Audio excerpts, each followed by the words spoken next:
Judges 3. After Ehud, Shamgar son of Anath, rescued Israel, he once killed 600 Philistines with an ox goad. After Ehud's death, the Israelites again did evil in the Lord's sight. So the Lord turned them over to King Jabin of Hazor, a Canaanite king. The commander of his army was Sisera, who lived in Hagosheth-Hagarim. Sisera, who had 900 iron chariots, ruthlessly oppressed the Israelites for 20 years. Then the people of Israel cried out to the Lord for help. Deborah, the wife of Lapidoth, was a prophet who was judging Israel at that time. She would sit under the palm of Deborah between Ramah and Bethel in the hill country of Ephraim, and the Israelites would go to her for judgment. One day she sent for Barak, son of Abinoam, who lived in Kadesh in the land of Naphtali. She said to him, "This is what the Lord, the God of Israel, commands you. Call out 10,000 warriors from the tribes of Naphtali and Zebulun at Mount Tabor, and I will call out Sisera, commander of Jabin's army, along with his chariots and warriors, to the Kishon River. There I will give you victory over him." Barak told her, "I will go, but only if you go with me." "Very well," she replied, "I will go with you, but you will receive no honor in this venture, for the Lord's victory over Sisera will be at the hands of a woman." So Deborah went with Barak to Kadesh. At Kadesh, Barak called together the tribes of Zebulun and Naphtali, and 10,000 warriors went up with him.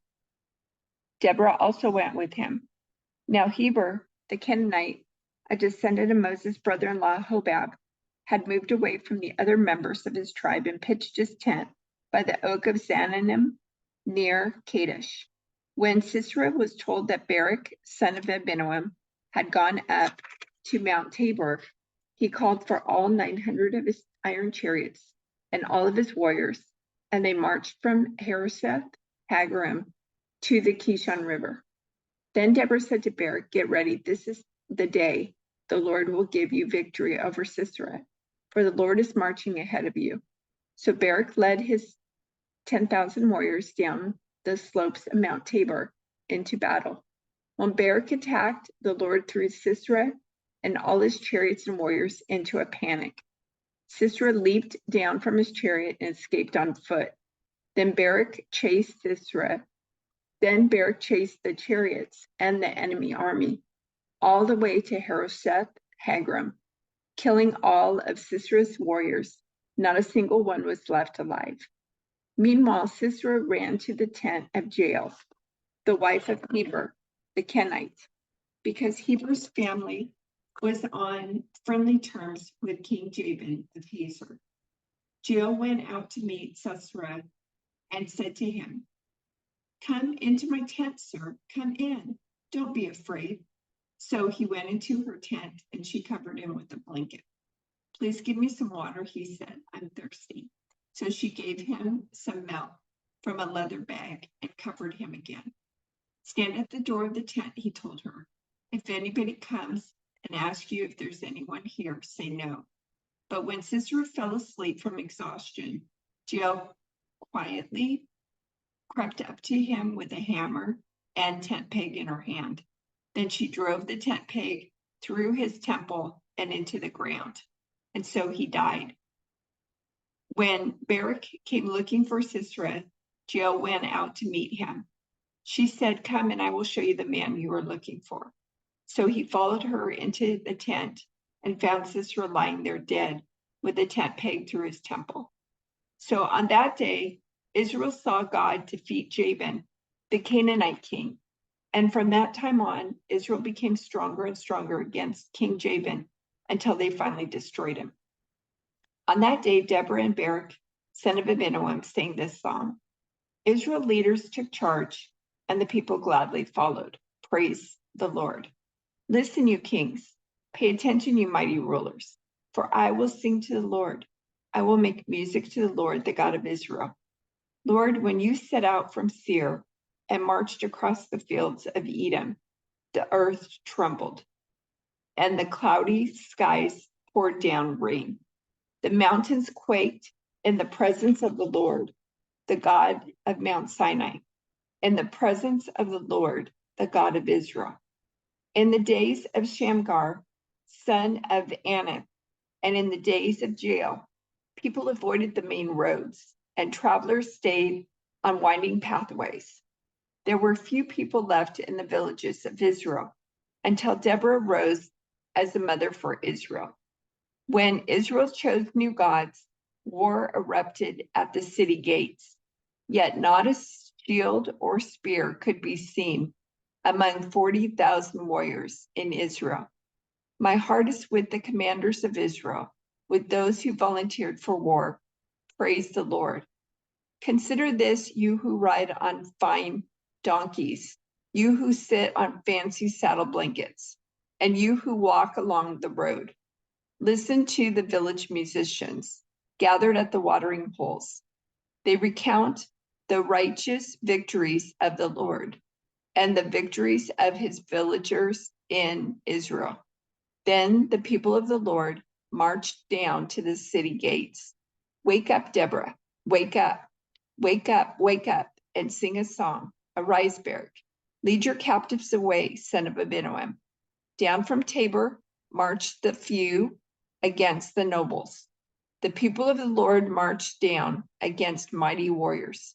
They came down from Ephraim, a land that once belonged to the Amalekites.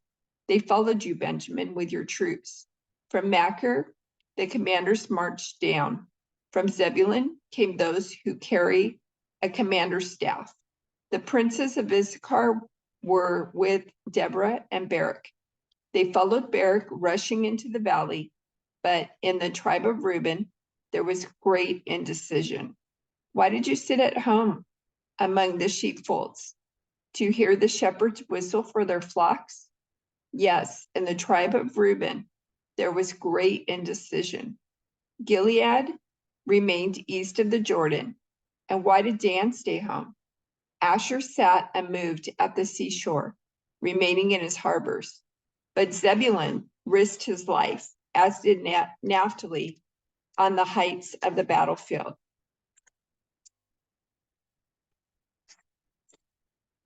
The kings of Canaan came forward and fought at Tanakh, near Megiddo Springs, but they carried off no silver treasures.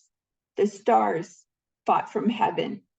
The stars in their orbits fought against Sisera. The Kishon River swept them away. That ancient torrent, the Kishon. March on with courage, my soul. Then the horses' hooves hammered the ground. The galloping of Sisera's mighty steeds. Let the people of Meres be cursed, said the angel of the Lord. Let them be utterly cursed, because they did not come to help the Lord against the mighty warriors. Most blessed among women is Jael, the wife of Heber the Kenite. May she be blessed above all women who live in tents. Sisera asked for water, and she gave him milk. In a bowl fit for nobles, she brought him yogurt. Then with her left hand, she reached for a tent peg, and with her right hand for the workman's hammer. She struck Sisera with the hammer, crushing his head. With a shattering blow, she pierced his temples. He sank, he fell, he lay still at her feet. And where he sank, there he died. From the window, Sisera's mother looked out. Through the window, she watched for his return, saying, why is his chariot so long in coming? Why don't we hear the sound of chariot wheels? Her wise women answer, and she repeats these words to herself. They must be dividing the captured plunder, with a woman or two for every man. There will be colorful robes for Sisera, and colorful embroidered robes for me. Yes, the plunder will include colorful robes embroidered on both sides. Lord, may all your enemies die like Sisera, but may those who love you rise like the sun in all its power. Then there was peace in the land for 40 years. The Israelites did evil in the Lord's sight. So the Lord handed them over to the Midianites for 7 years. The Midianites were so cruel that the Israelites made hiding places for themselves in the mountains, caves, and strongholds. Whenever the Israelites planted their crops, marauders from Midian, Amalek, and the people of the east would attack Israel, camping in the land and destroying crops as far away as Gaza. They left the Israelites with nothing to eat, taking all the sheep, goats, cattle, and donkeys. These enemy hordes, coming with their livestock and tents, were as thick as locusts. They arrived on droves of camels, too numerous to count, and they stayed until the land was stripped bare.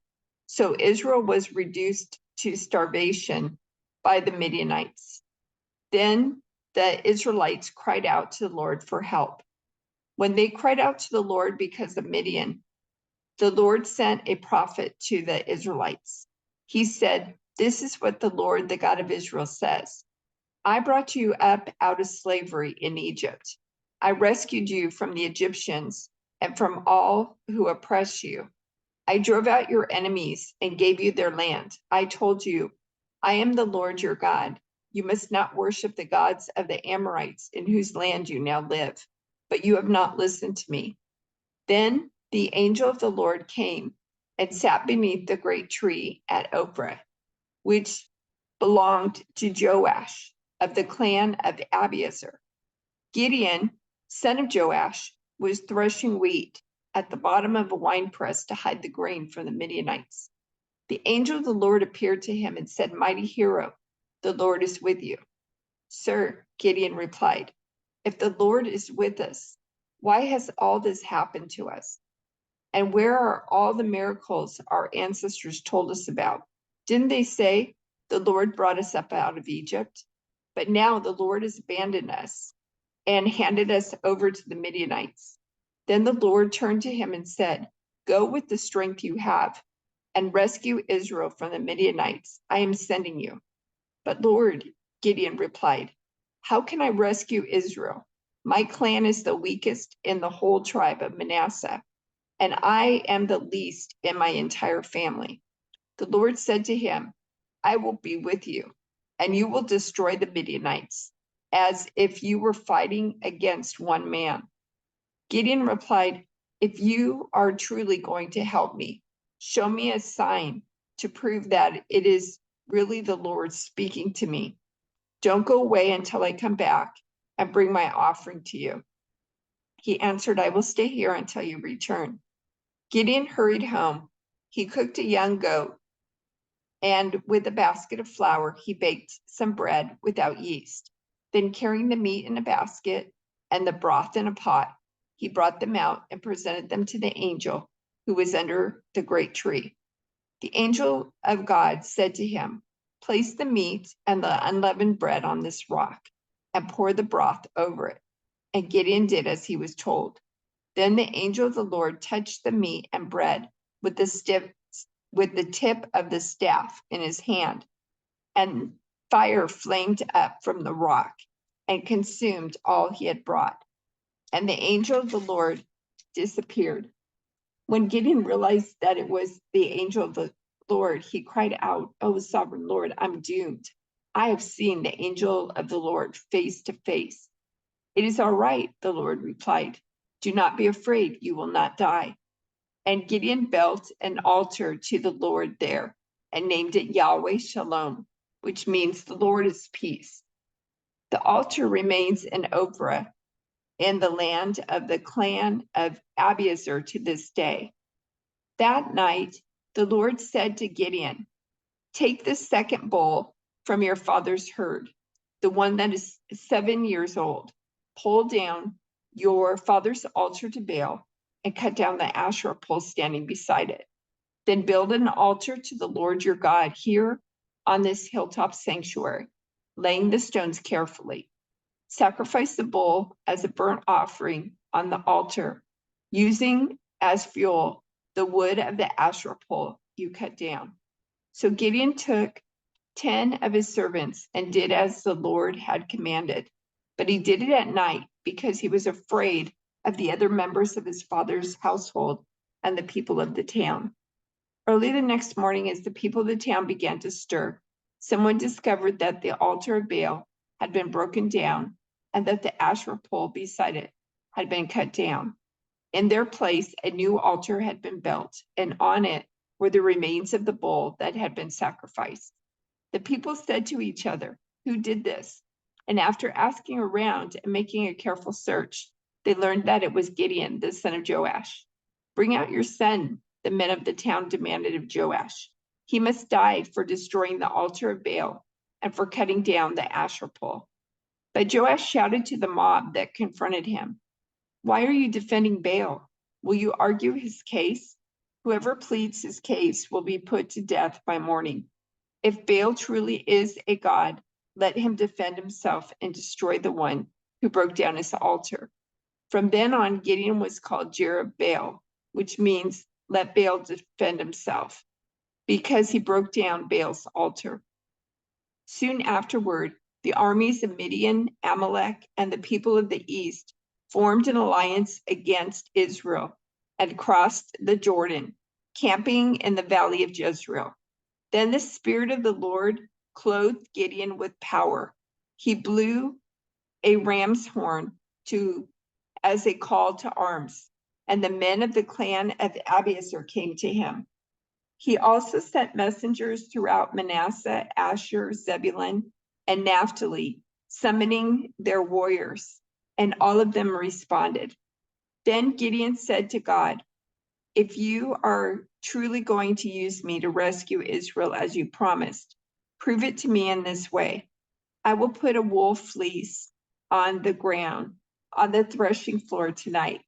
If the fleece is wet with dew in the morning, but the ground is dry, then I will know that you are going to help me rescue Israel as you promised." And that is just what happened. When Gideon got up early the next morning, he squeezed the fleece and wrung out a whole bowl full of water. Then Gideon said to God, "Please don't be angry with me, but let me make one more request. Let me use the fleece for one more test.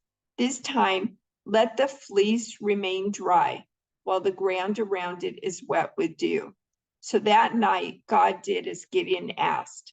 The fleece was dry in the morning, but the ground was covered with dew.